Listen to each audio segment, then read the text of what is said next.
Hello student, हमारी जो आपकी टेस्ट सीरीज चल रही है उसका अगला आपका प्रश्न पत्र है उत्तराखंड का। जो आपका triple SC UK triple SC आपका जो एग्जाम करा रहा है, जिस पैटर्न पर करा रहा है उस पैटर्न पर आधारित क्वेश्चन है। इसमें ये पूरा जो आपका प्रश्न पत्र बनाया गया है वो सारा का सारा उत्तराखंड का जो आपका जो पैटर्न अब उसने अपना लिया है कूट वाला, उस पर सिंपल जिस जिस तरीके से वो क्वेश्चन बना रहा है उस पर आधारित क्वेश्चन हमने बनाए हैं। और एक हमारा ये आपका जो उत्तराखंड की जो हमारी टेस्ट सीरीज है, जो आपके आबकारी एवं परिवहन आरक्षी जो टेस्ट सीरीज है 100 प्रश्नों की, वो हमारी कल लॉन्च हो चुकी है। उसमें आपका हिंदी 20, उत्तराखंड 40 और जीएस और रीजनिंग के आपके जो 40 क्वेश्चन है उसके हम 10 से भी अधिक प्रश्न पत्र, और अगर ये डेट यही रही जो आपका फरवरी कर दी गई है तो इसमें आपके 10 से भी ज्यादा प्रश्न पत्र हम इसमें डालेंगे जो आपके नए पैटर्न पर आधारित होंगे। कुछ आपके सिंपल, कुछ टफ, हर तरह के प्रश्न हम इस पर ला रहे हैं।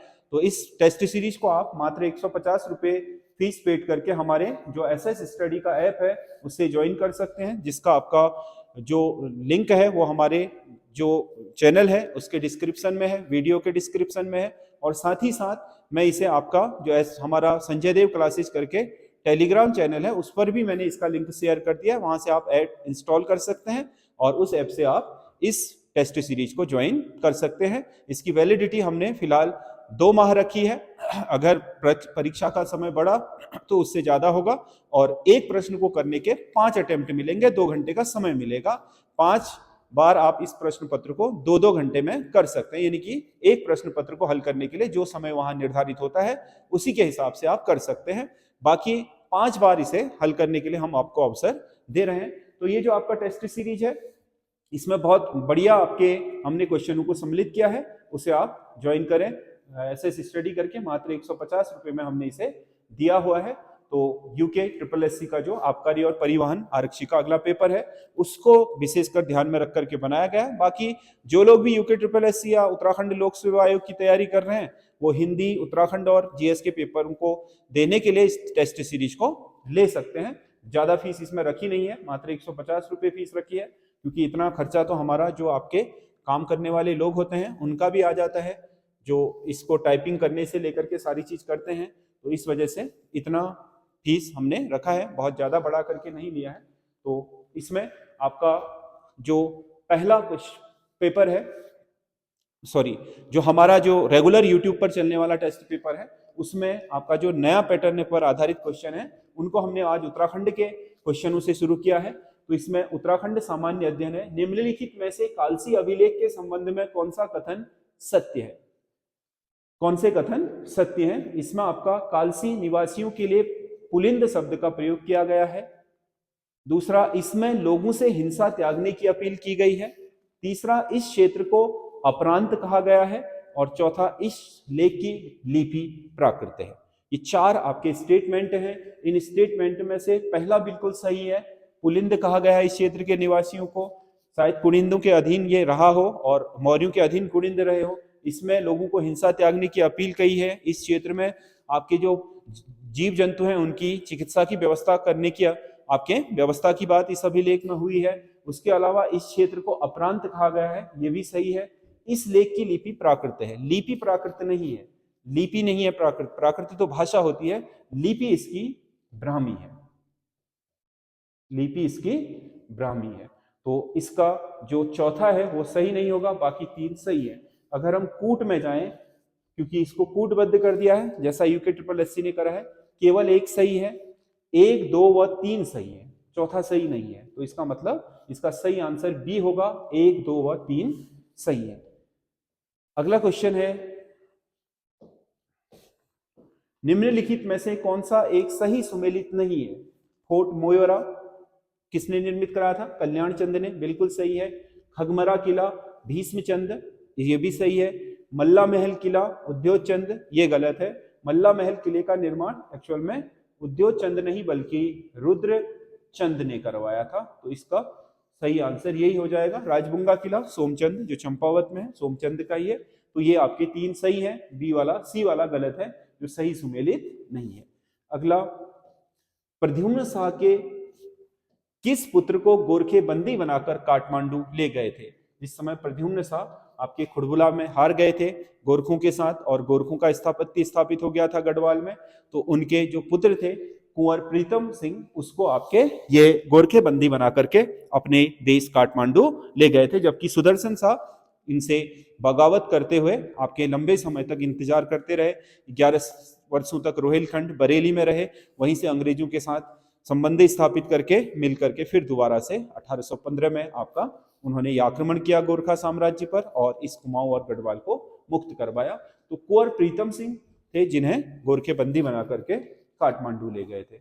अगला क्वेश्चन है, भारत छोड़ो आंदोलन के समय उत्तराखंड की किस महिला के नेतृत्व में देश सेवक संगठन बनाया गया था? उत्तराखंड में 1942 में जिस समय भारत छोड़ो आंदोलन चल रहा था, उस समय आपका देश सेवक संगठन नामक एक आपका संस्था बनाई गई थी जिसमें कई महिलाएं जुड़ी थी। उसमें आपका मालती देवी इसका नेतृत्व किया था, यह अध्यक्ष थी। बाकी विद्या देवी है, सरस्वती देवी हैं, भागीरथी देवी हैं, जो उत्तराखंड के स्वतंत्रता काल की बहुत प्रसिद्ध महिलाएं हुई हैं, वो सभी इसकी संगठन की सदस्याएं थी। अध्यक्ष थी इसमें मालती देवी। तो इसमें किस महिला के नेतृत्व में कह रहा है, तो इसका सही आंसर होगा मालती देवी। अगला क्वेश्चन है, कौन सा एक कथन सत्य है? 4 कथन दिए गए हैं, इनमें से कौन सा सत्य है कह रहा है, 3 असत्य है। इसका मतलब उत्तराखंड में सर्वाधिक कृषि योग्य भूमि हरिद्वार में है, गलत है। सर्वाधिक कृषि योग्य भूमि उधम सिंह नगर में। उत्तराखंड का सर्वाधिक खाद्यान्न उधम सिंह नगर उगाता है, ये बिल्कुल सही है। बाकी उत्तराखंड में गढ़वाल मंडल में कुमाऊं की अपेक्षा अधिक कृषि उत्पादन होता है। भूमि तो ज्यादा है गढ़वाल के पास, लेकिन उत्पादन कम है उसका, तो ये आपका गलत होगा। मडवा रागी उत्पादन में उत्तराखंड का देश में 5वां स्थान है, 5वां नहीं है, 3रा स्थान है मडवा उत्पादन में देश में, तो ये भी आपका गलत है। तो सही वाला कौन सा होगा? ये। तो इसमें क्या पूछा था, कौन सा एक कथन सत्य है, ना कि सत्य नहीं है, तो इसमें ये वाला सत्य है, बाकी 3 असत्य है। अगला क्वेश्चन है, कैसे भी पूछ सकता है क्वेश्चन, इसी हिसाब से हमने तय करा हुआ है। हरिपुरा बौर जलाशय किस जिले में स्थित है? हरिपुरा बौर जलाशय आपका जो उधम सिंह नगर है वहां पर स्थित है। यह आपका एक महत्वपूर्ण जलाशय है जो आपके पिकनिक स्पॉट के रूप में भी हाल में कुछ वर्षों से प्रसिद्ध हो रहा है, और कहा जा रहा है कि इस जलाशय के आसपास जो प्रवासी पक्षी हैं वो भी धीरे धीरे बढ़ रहे हैं। अगला क्वेश्चन है, उत्तराखंड के किस स्थान पर बटरफ्लाई पार्क स्थापित किया गया है? बटरफ्लाई पार्क मतलब तितलियों का पार्क, तितलियों का संग्रहालय नहीं। संग्रहालय तो भीमताल में है, फ्रैंक स्टेमेटा का, समझ गया ना। जो बटरफ्लाई पार्क है वो पहला प्राकृतिक बटरफ्लाई पार्क आपका लच्छीवाला देहरादून में स्थापित किया गया है।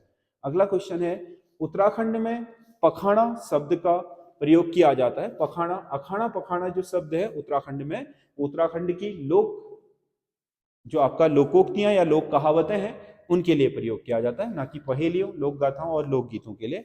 यह आपका अखाड़ा पखाड़ा शब्द आपका लोकोक्तियों और यहाँ की जो जन श्रुतियां हैं उनके लिए प्रयोग किया जाता है। अगला, उत्तराखंड राज्य आंदोलन पर निर्मित फिल्म कौन सी थी? उत्तराखंड राज्य आंदोलन पर बनने वाली पहली फिल्म थी आपका तेरी सॉन्ग। 2003 में ये फिल्म प्रदर्शित की गई थी, और बहुत महत्वपूर्ण आपके उत्तराखंड आंदोलन की जो आपके चीजें हुई थी उस समय की, उन सारी चीजों को प्रदर्शित करने का आपका जो प्रयास है इस फिल्म के माध्यम से किया गया था। निम्नलिखित में से कौन सा कथन सत्य है? तो ये भी कूट वाला है। कौन सा कथन सत्य है पूछा है, तो इसमें कुछ कूट दिए हैं। हिमालय डिस्ट्रिक्ट गजेटियर एटकिंसन द्वारा लिखा गया है। हिमालयन डिस्ट्रिक्ट गजेटियर एटकिंसन ने लिखा, बिल्कुल सही है। Garhwal gazetteers HD. वॉल्टन ने लिखा है, ये भी सही है। हिमालयन डिस्ट्रिक्ट गजेटियर्स 1882 में प्रकाशित हुआ, ठीक है। पश्चिम और उत्तर प्रांतों में जो 14 आपके गजेटियर लिखे हैं एटकिंसन ने, उनमें से सबसे लास्ट में 1882 में प्रकाशित हुआ था हिमालयन डिस्ट्रिक्ट गजेटियर्स, ये भी सही है। हिमालयन डिस्ट्रिक्ट गजेटियर्स 3 खंडों में लिखा गया है, ये भी बिल्कुल सही है। हिमालयन डिस्ट्रिक्ट गजेटियर्स के 3 खंड हैं, तो इसमें कूट है, देख लीजिए। केवल 1 व 2 सही है, नहीं। केवल 1 2 3 सही है, नहीं। केवल 1 2 4 सही है, नहीं। 1 2 3 4 सभी सही है, ये बिल्कुल सही है, क्योंकि इसमें 4 के 4 आपके सही हैं, तो ये आपका इसका उत्तर होगा डी। अगला क्वेश्चन है, श्रीनगर चित्रशाला किस वर्ष भूकंप द्वारा ध्वस्त हो गई थी? श्रीनगर, क्योंकि चित्रशाला महल के साथ ही बनी थी, महल भी ध्वस्त हो गया था 1803 का जो भूकंप आया था, बद्रीनाथ का भूकंप बोलते हैं जिसे, पूरा गढ़वाल उससे प्रभावित हुआ था। तो उसमें आपका श्रीनगर की जो चित्रशाला थी, जो मौलाराम के द्वारा बनाए गए चित्रों से सुसज्जित थी, वो भी लगभग लगभग खत्म हो गए। इसलिए मौलाराम के चित्र दुनिया के आपके नजरों में नहीं आ पाए। बाद में बैरिस्टर मुकुंदी लाल के प्रयासों से उन्हें खोजा गया, जहां तहां से इकट्ठा किया गया, जो विदेशों को ले जाए गए थे उनका पता लगाया गया, तब जाकर के पता चला कि मौलाराम ने कितने शानदार चित्रकारी की, जो गढ़वाल की एक अलग शैली को प्रस्तुत करती है। अगला क्वेश्चन है, निम्नलिखित में से किस आभूषण को बाजूबंद भी कहा जाता है? बाजूबंद, बाजूबंद मतलब जिससे हाथ बंद हो जाए, हाथ कवर हो जाए, गोखले, इसे बोलते हैं गोखले को बाजूबंद कहा जाता है। ये मतलब आपके जो सिक्के होते हैं उसकी एक माला होती है, जिसे विशेष अवसरों पर हाथों में लपेट करके पहना जाता है। तो गोखले आपका क्या है? बाजूबंद आभूषण भी कहलाता है। अगला क्वेश्चन है, आदि बद्री में कुल कितने मंदिर हैं? आदि बद्री जो चमोली में पंच बद्री हैं उनमें से एक है। आदि बद्री में आपके टोटल 14 मंदिर हैं, जिसमें से नारायण मंदिर सबसे प्रसिद्ध है, क्योंकि इस नारायण मंदिर में 3 फुट ऊंची आपके विष्णु की काले पत्थर की प्रतिमा है, जो उत्तराखंड में मूर्ति कला का भी एक बहुत बड़ा उदाहरण है। बाकी यहाँ के 14 जो मंदिर हैं वो आपके उत्तराखंड में जो नागर शैली की मंदिर स्थापत्य है उसके भी बहुत सुंदर उदाहरण माने जाते हैं। तो यहाँ पर कुल 14 आपके मंदिर हैं आदि बद्री में। अगला क्वेश्चन है, सूर्यकुंड व दिव्यशिला किस धाम के प्रमुख स्थल हैं? सूर्यकुंड और दिव्यशिला, दिव्यशिला कई बार आपका महत्वपूर्ण क्वेश्चनों के रूप में पूछी जा चुकी है। सूर्यकुंड आपका, दिव्यशिला और सूर्यकुंड ये दोनों ही आपके यमुनोत्री मंदिर, जो आपका 4 धामों में पहला धाम है, उसमें स्थित है, और ये आपके दोनों ही दर्शनीय स्थल हैं इस आपके धाम के। जैन धर्म में किस स्थान को अष्टपाद कहा गया है? जैन धर्म में अष्टपाद कहा गया है कैलाश पर्वत को। किसको? कैलाश पर्वत को अष्टपाद शब्द से संबोधित किया गया है जैनिस्ट, जो आपके जैन धर्म के जो विभिन्न आपके ग्रंथ है उनमें। अगला, उत्तराखंड में सर्वाधिक क्षेत्र पर कौन से वन स्थित है? उत्तराखंड में टोटल वनों में अगर हम देखें तो उत्तराखंड में सबसे ज्यादा वन क्षेत्रफल है आरक्षित वनों का, लगभग 46% क्षेत्रफल पर आरक्षित वन है। बाकी आपका जो संरक्षित वन है वो आपके लगभग आपके 18% क्षेत्रफल है। गैर जो वन क्षेत्र है जिनका मापन नहीं 35% के लगभग है, और निजी वन 1% से भी कम है। तो सबसे ज्यादा जो आपका उत्तराखंड में अगर वनों को उनके संरक्षण के आधार पर हम देखें तो सबसे ज्यादा वन उत्तराखंड में आरक्षित वन है, जिन्हें हम रिजर्व फॉरेस्ट बोलते हैं, वो आपका 46% के करीब वन ऐसे ही है। अगला, नंदप्रयाग का सुतोला गांव किस खनिज के लिए प्रसिद्ध है? नंदप्रयाग जो घाटी है उसमें आपका जो सुतोला गांव है वो आपका गंधक के लिए जाना जाता है। उत्तराखंड में गंधक सबसे पहले खोजा भी यहीं पर गया था, सुतोल गांव में, जो आपका नंदप्रयाग चमोली डिस्ट्रिक्ट में स्थित है। अगला क्वेश्चन है, जिम कॉर्बेट का जन्म कब हुआ था? जिम कॉर्बेट, जिसे हम गोरा ब्राह्मण बोलते हैं, और एक महान पर्यावरण प्रेमी और पर्यावरण की समझ रखने वाले, पर्यावरण के एक बहुत बड़े आपके जानकार जो हुए थे, जिन्होंने कई आपके नरभक्षी बाघों का भी यहाँ पर शिकार किया था। पहली बार इन्होंने ही इस संबंध को दर्शाया था कि जो बाघ है उनका प्रकृति के साथ कैसे संबंध है, कैसे वो प्रकृति को मेंटेन रखते हैं, क्योंकि इन्होंने कहा था कि अगर बाघ नहीं रहेंगे तो शाकाहारी बढ़ते जाएंगे और शाकाहारी सारे जंगलों को, वनस्पतियों को चट कर देंगे। इस तरीके से प्रकृति इम्बैलेंस हो जाएगी, असंतुलित हो जाएगी। तो बाघों का होना जरूरी है। बाघ जंगल का राजा है, वो एक तरीके से आपके जो शाकाहारी हैं उनको खाता है, तो इससे शाकाहारियों की संख्या हमेशा नियंत्रण में रहती है, और शाकाहारी की संख्या नियंत्रण में रहती है तो वनस्पतियों की संख्या प्रॉपर मात्रा में आगे बढ़ते रहती है, और इससे पर्यावरण संतुलित रहता है। ये जो संबंध है, ये संबंध दर्शाने वाले पहले व्यक्ति आपके जिम कॉर्बेट ही थे, और इनका जन्म हुआ था 1875 में नैनीताल में यहीं रहे थे, यहीं पर उनका जीवन व्यतीत हुआ। और कालाडूंगी में उनका जो आपका संग्रहालय है उसे भी स्थापित किया गया है, म्यूजियम, जहां पर उनके जीवन से जुड़ी हुई बहुत महत्वपूर्ण चीजें रखी गई हैं।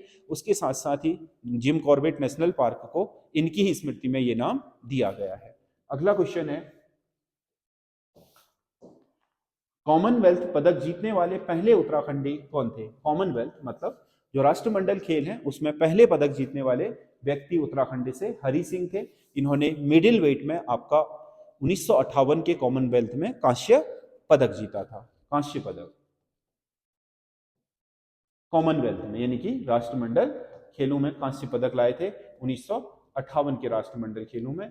ये राष्ट्रमंडल में पदक जीतने वाले उत्तराखंड के पहले व्यक्ति हैं।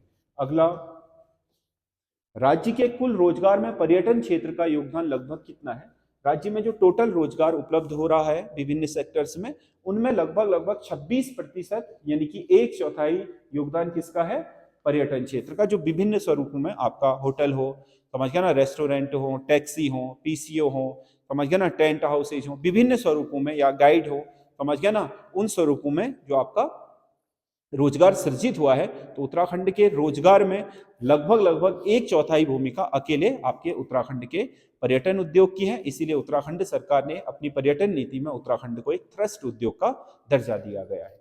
अगला क्वेश्चन है, हाल ही में उत्तराखंड की कितनी झीलों को स्टेट वेटलैंड का दर्जा दिया गया है? उत्तराखंड की कितनी झीलें ऐसी हैं जिन्हें हमने राज्य, आपका वेटलैंड का मतलब क्या होता है? नम क्षेत्र। जैसे अंतरराष्ट्रीय स्तर पर नम क्षेत्र चिन्हित करने का काम अंतरराष्ट्रीय रामसर समझौते के अनुसार होता है, क्योंकि ये जो नम क्षेत्र होते हैं जिनकी आपके गहराई 6 मीटर से कम होती है और जिनमें लगभग वर्ष भर पानी या फिर आपका दलदल रहता है, ऐसे क्षेत्रों को हम नम क्षेत्र बोलते हैं। ये आपके साफ पानी के क्षेत्र होते हैं। ये एक्चुअल में हमारी प्रकृति में जो आपके अशुद्धियां हैं उन्हें छान करके धरती के अंदर ले जाती हैं और शुद्ध चीजों को प्रकृति में छोड़ देती हैं। इसीलिए जो वेटलैंड है उन्हें प्रकृति का गुर्दा भी कहा जाता है, मतलब किडनी कहा जाता है हमारे नेचर का। तो ये जो आपके वेटलैंड है ये बहुत महत्वपूर्ण है। अभी हाल ही में उत्तराखंड सरकार ने अपने राज्य में स्थित 7 जिलों को अपने स्टेट का वेटलैंड यानी कि नम क्षेत्र का दर्जा प्रदान किया हुआ है। अगला क्वेश्चन है, ये करंट अफेयर्स का है। 2023 में छठे विश्व आपदा प्रबंधन सम्मेलन का आयोजन किस स्थान पर किया गया? छठे विश्व आपदा प्रबंधन मतलब वैश्विक स्तर पर आपदा प्रबंधन कैसे किया जाए, इसके लिए आपके बैठकें चलती हैं अंतरराष्ट्रीय स्तर पर। इस साल जो आपदा प्रबंधन पर बैठक हुई थी 2023 की, वो छठी वैश्विक आपदा प्रबंधन सम्मेलन था। इसका आयोजन देहरादून में किया गया, उत्तराखंड की राजधानी में। अगला क्वेश्चन है, उत्तराखंड में सबसे कम पुरुष साक्षरता वाला जिला कौन सा है? सबसे कम पुरुष साक्षरता मतलब जिसमें आपके अलग अलग लैंगिक आधार पर साक्षरता मापी जाती है, उसमें हरिद्वार जिले की साक्षरता सबसे कम है पुरुषों के मामले में। वैसे तो आपको उधम सिंह नगर में साक्षरता कम मिलेगी, लेकिन पुरुष साक्षरता के मामले में सबसे पीछे कौन है? हरिद्वार, जिसकी पुरुष साक्षरता में सबसे कम आपके परसेंटेज है। अगला क्वेश्चन है, बड़वायत, बट्टा, महतो आदि गोत्र किस जनजाति में प्रचलित पाए जाते हैं? जनजाति बोक्सा जनजाति में आपका गोत्र कई उसमें बटे हुए हैं, जिनमें बड़वायत, बट्टा, महतो और इसके अलावा भी अन्य गोत्र हैं इसमें, जिसमें आपका गोत्रों के आधार पर इनमें आपसी वैवाहिक संबंध आदि तय होते हैं। अगला क्वेश्चन है, उत्तराखंड में वनाग्नि के लिए फायर सीजन माना जाता है। उत्तराखंड में वनाग्नि के लिए फायर सीजन कब से कब माना जाता है? फरवरी से जून, क्योंकि दिसंबर और जनवरी में जो उत्तराखंड में शीतकाल के दौरान पाला पड़ता है, उससे यहाँ की घासें, जंगलों की और वनस्पतियों के पत्ते गिर करके, क्योंकि पत्ते बहुत गिरते हैं, ये अब पतझड़ का सीजन है, पाले के कारण ये सूख जाते हैं और आपके नमी भी इस टाइम पर नहीं होती है। तो इसके कारण आपका होता यह है कि जो आपका फरवरी और मार्च का महीना होता है, इस समय आपका सूखे होने के कारण यहाँ आग लगने की संभावनाएं बढ़ जाती हैं, क्योंकि फरवरी सूखा होता है, मार्च, अप्रैल, मई तक सूखा होता है। इस दौरान आपका जून तक कभी भी आग जंगलों में भड़क जाती है, इस दौरान ही सबसे ज्यादा आग भड़कती है। इसलिए जो आपका फॉरेस्ट विभाग है उसने इसे फायर सीजन घोषित किया है। जून के बाद मानसूनी वर्षा हो जाती है, हरियाली हो जाती है वनों में, वैसे भी आपका पानी और नमी की मात्रा, पेड़ पौधों में पत्ते आ जाते हैं, पुरानी पत्तियां गल जाती हैं, सड़ जाती हैं, तो इस कारण से फिर आपका आग नहीं पकड़ पाती है। तो फरवरी से जो जून का महीना है, जून तक का महीना समय है, वो आपका उत्तराखंड में दावानल यानी कि जंगल की आग की दृष्टि से काफी संवेदनशील होता है। तो ये आपके 25 क्वेश्चन हैं, जिसमें हर तरह के पैटर्न को हमने अपनाने का प्रयास किया। आगे आपके जो हम टेस्ट सीरीज ये जो आपका YouTube पर चला रहे हैं और जो हमारी टेस्ट सीरीज है उसमें भी आपके क्वेश्चनों को हम इसी तरीके से बनाने का प्रयास कर रहे हैं। वैसे तो जो आपका इंटरमीडिएट लेवल का प्रश्न पत्र है उसमें इतने कठिन आपके उसमें पूछा नहीं जाएगा, सामान्य क्वेश्चन होंगे, क्योंकि पिछली बार भी यही करा था यूके ट्रिपल एससी ने। स्नातक में काफी अच्छे पेपर बनाए थे और उसके बाद आपका जो इंटरमीडिएट लेवल का हुआ था उसमें साधारण क्वेश्चन बनाए थे। तो फिर भी हम कोशिश ये करेंगे कि आपका किसी भी तरह की तैयारी के लिए आप तैयार रहें, किसी भी तरह की स्थिति का सामना करने के। उसके लिए हम जो प्रश्न पत्र ला रहे हैं अपनी टेस्ट सीरीज में, उनमें से अपने प्रश्नों को इस तरीके से भी हम डालने का प्रयास कर रहे हैं। शुरुआत में हम हल्के लेवल के बना रहे हैं, उसके बाद धीरे धीरे हम उसका लेवल बढ़ाएंगे और अच्छे क्वेश्चनों को उसमें सम्मिलित करेंगे। तो आपको ये हमारी टेस्ट सीरीज कैसी लगी, इसके लिए आप हमें कमेंट्स जरूर करिएगा। और उत्तराखंड या अन्य स्टेट की जो आपकी तैयारी है, जीएस है, उसके लिए तैयारी करने के लिए हमारे चैनल एसएस स्टडी के साथ बने रहिए। धन्यवाद।